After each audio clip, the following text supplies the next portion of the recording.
No.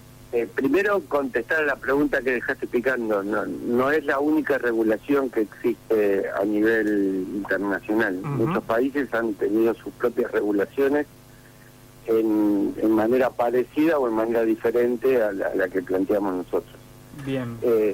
Sí, efectivamente fue mi primer proyecto. Yo juré a fines de diciembre del año pasado y en marzo, justo antes de la pandemia, presenté el proyecto cuya cuestión sustancial es el reconocimiento como trabajadores a aquellos que realizan ese trabajo a través de las plataformas, ¿no?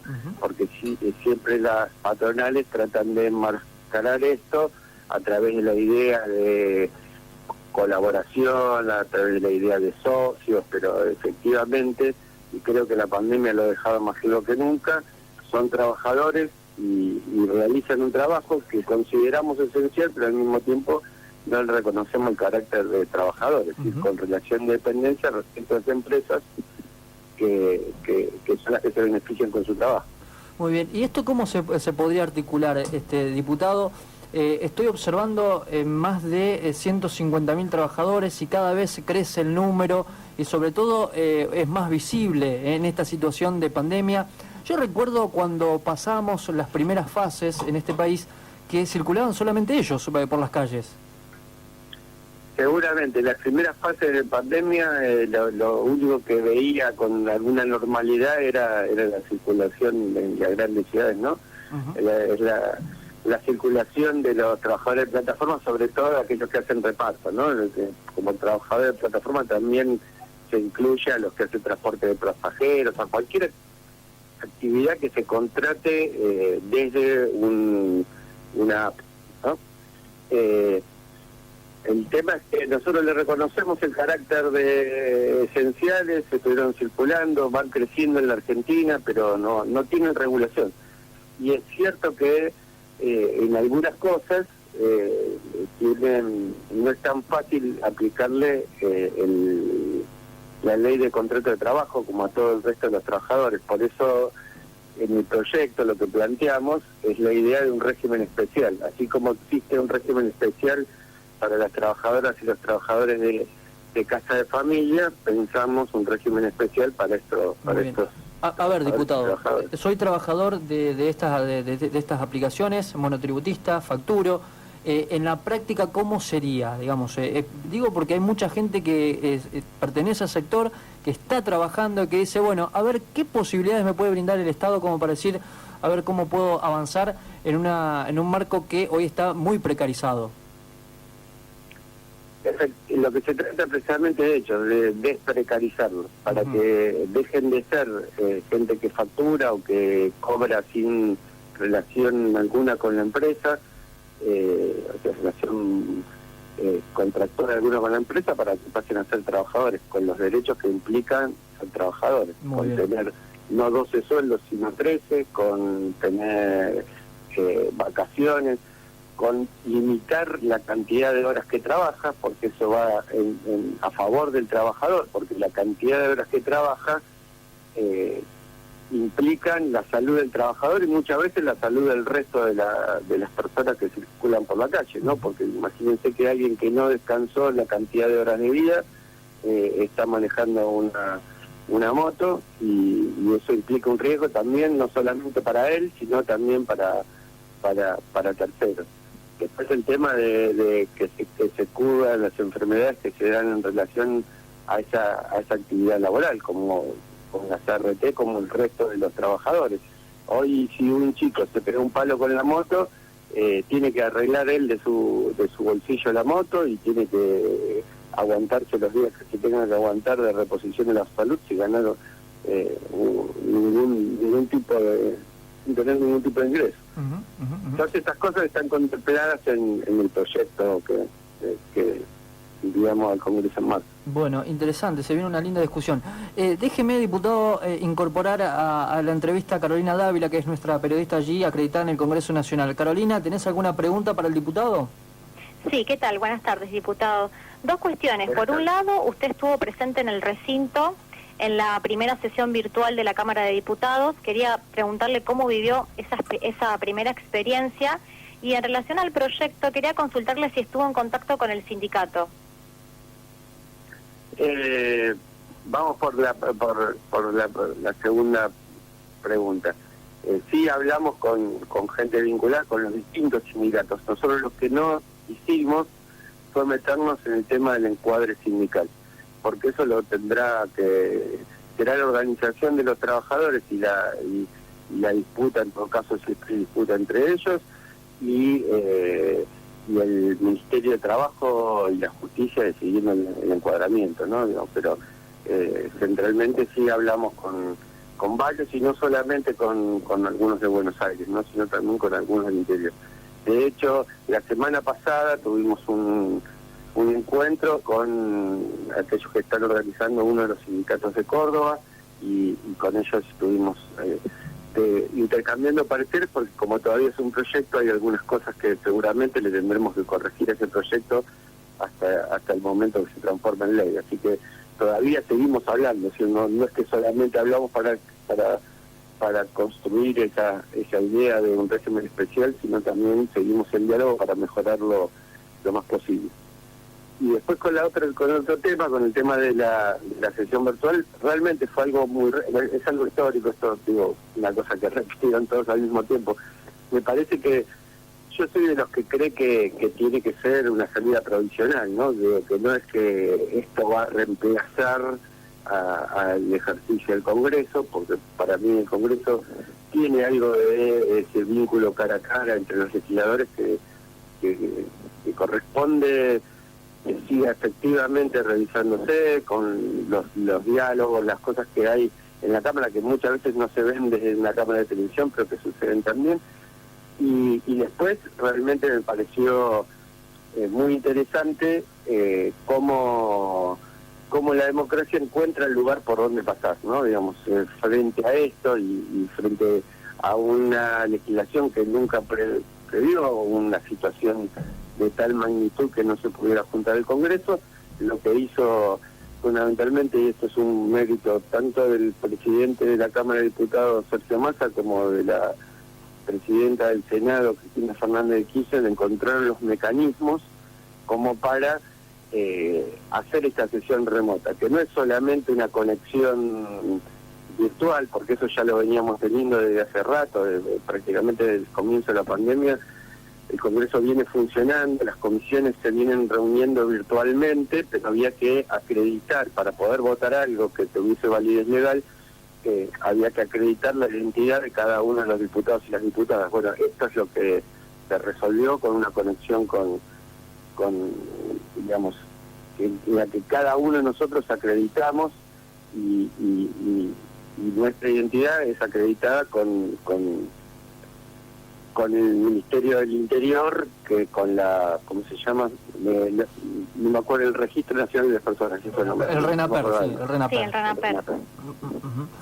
Bueno, interesante. Lo voy a llevar, diputado, lo voy a aprovechar. Hay un proyecto de Mirta Tundis que habla de la exención del impuesto a las ganancias a una serie de trabajadores, como son los camarógrafos, periodistas que se desempeñan en exteriores. También habla de cajeros de supermercados, cajeros de empleados bancarios, transportistas, bueno, una serie de figuras que en este caso quedarían exceptuadas a los impuestos a las ganancias. Esto, ¿cómo va a avanzar? Si es que tiene previsto esta semana, a ver, cuénteme cómo son los alcances.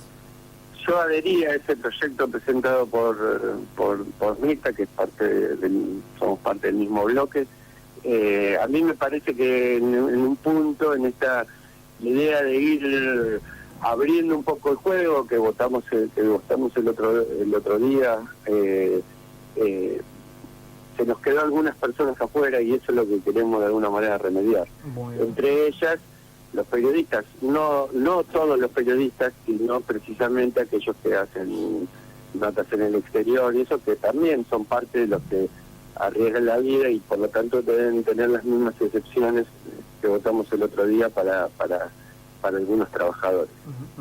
Yo soy de la idea de que todos los trabajadores que consideramos esenciales tienen que tener esos derechos, porque si los autorizamos, por lo menos los autorizados en la primera etapa, que mediante el decreto de Alberto Fernández, me parece que esos tendrían que estar dentro de este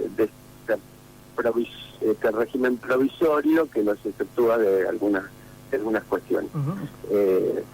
¿Cómo va a ser el tratamiento? Y dependerá, y esto ya me excede, porque estas cosas fundamentalmente la negocian los responsables de los bloques con los jefes con el presidente de la Cámara, y así que no sé bien cuándo es que tendremos una nueva sesión. Muy bien. Yo espero que sea pronto, porque ya hemos resuelto el tema de tener esa sesión virtualmente y acreditar la persona de cada uno, así que no hay ningún tipo de impedimento. Ya ahora depende de las relaciones políticas para establecerle esa fecha. Muy bien. Carolina, ¿te quedará alguna consulta más al diputado? Sí, la última pregunta, diputado. Esta tarde se va a crear la comisión mixta para tratar la movilidad jubilatoria. Quería saber cuál era su percepción o su opinión respecto a esto.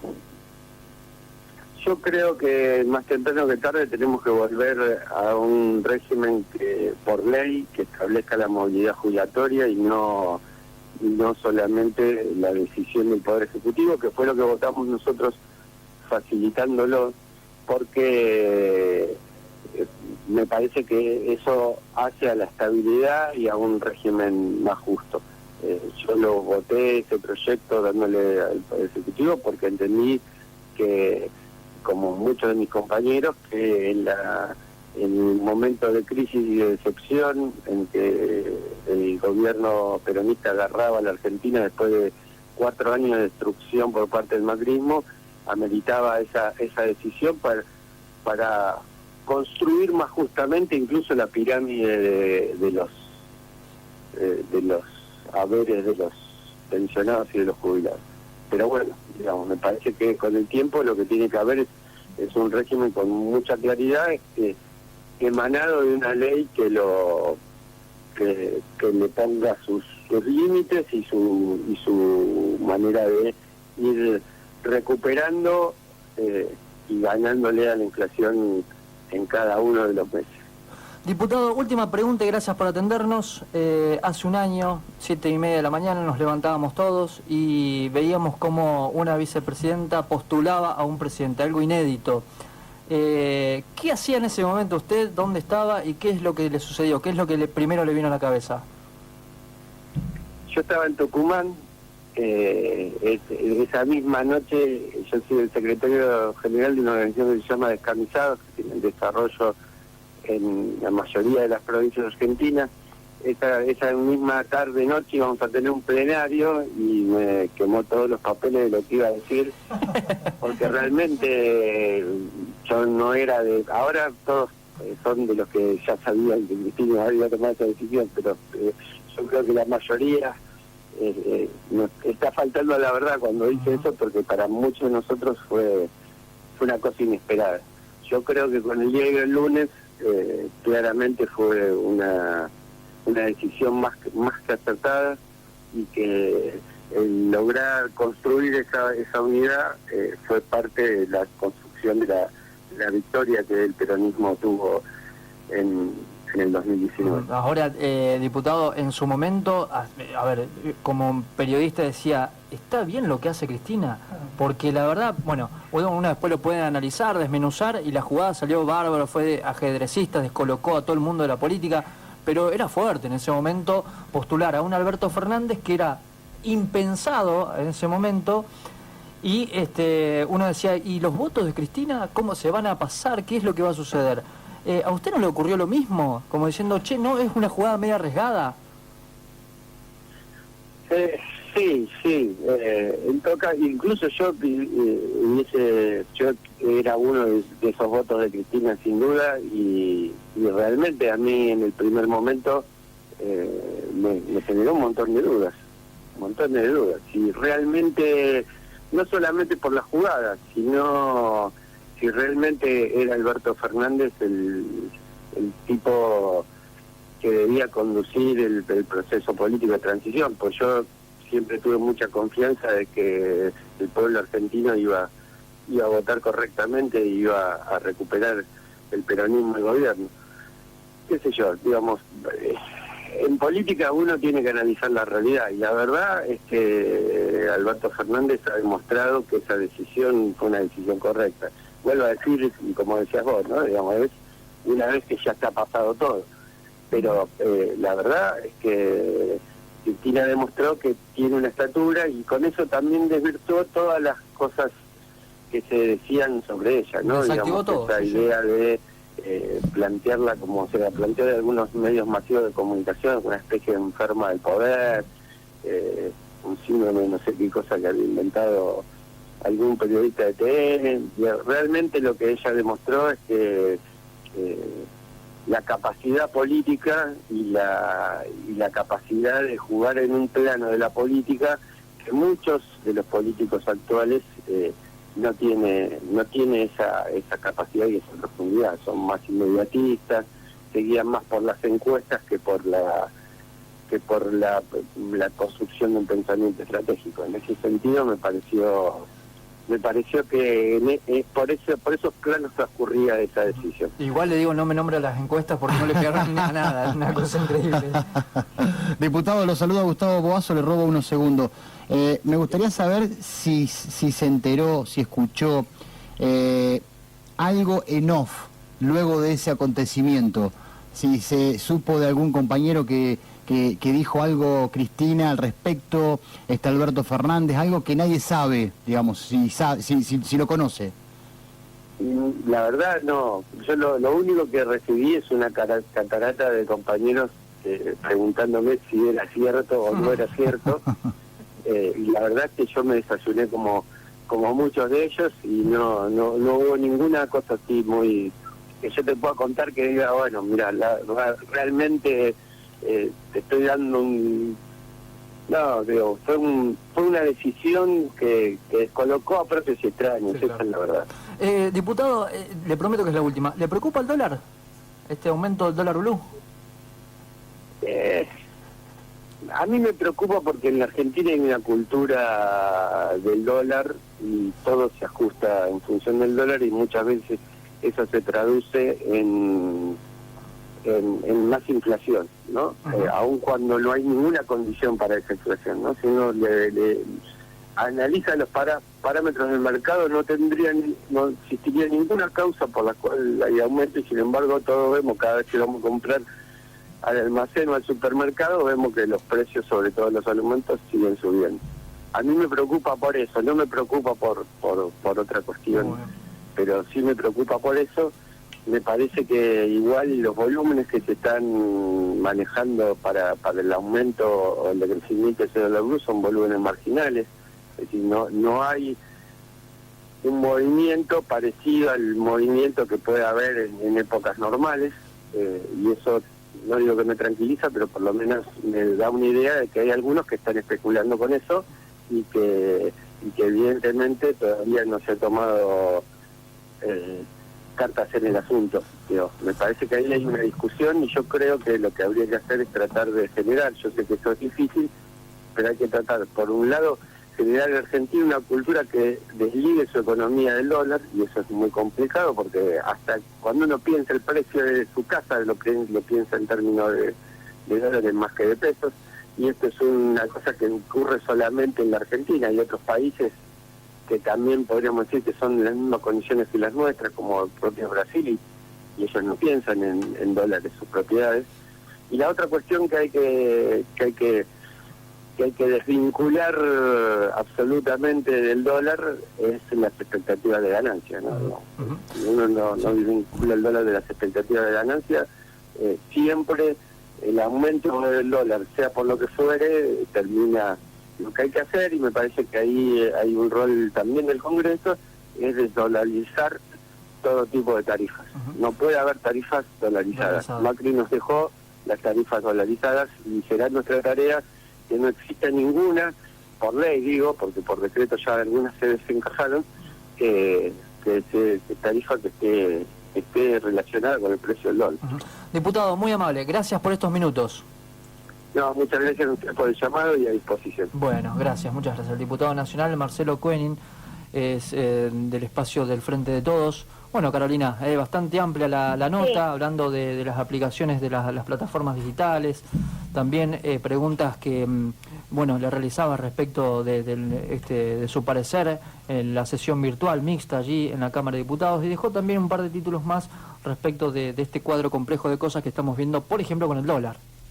Sí, tal cual. Y también quedó pendiente preguntarle el tema de la deuda para ver si podría llegar a haber un acuerdo entre el gobierno nacional y los bonistas, o qué problema tendríamos si la Argentina entra en un posible default. Creo que eso es una de las cuestiones que tiene en desvelo al gobierno nacional. Hubo reuniones durante el fin de semana con Guzmán, con el ministro de Economía, y creo que eso va a estar en agenda toda esta semana porque se vienen definiciones muy importantes para la Argentina. Más allá de la pandemia del COVID-19, hay que tratar cuestiones que ya venían antes de la pandemia, como son el tema de la deuda con el FMI y los bonistas. Así Sí, que claro. creo que bueno, obviamente dejó definiciones muy importantes, muy claras, y bueno, habrá que ver cómo siguen estas negociaciones y qué depara más allá de la actividad del Poder Legislativo, las cuestiones con el Poder Ejecutivo Nacional, con respecto a la deuda, con respecto al dólar, como ustedes bien mencionaban.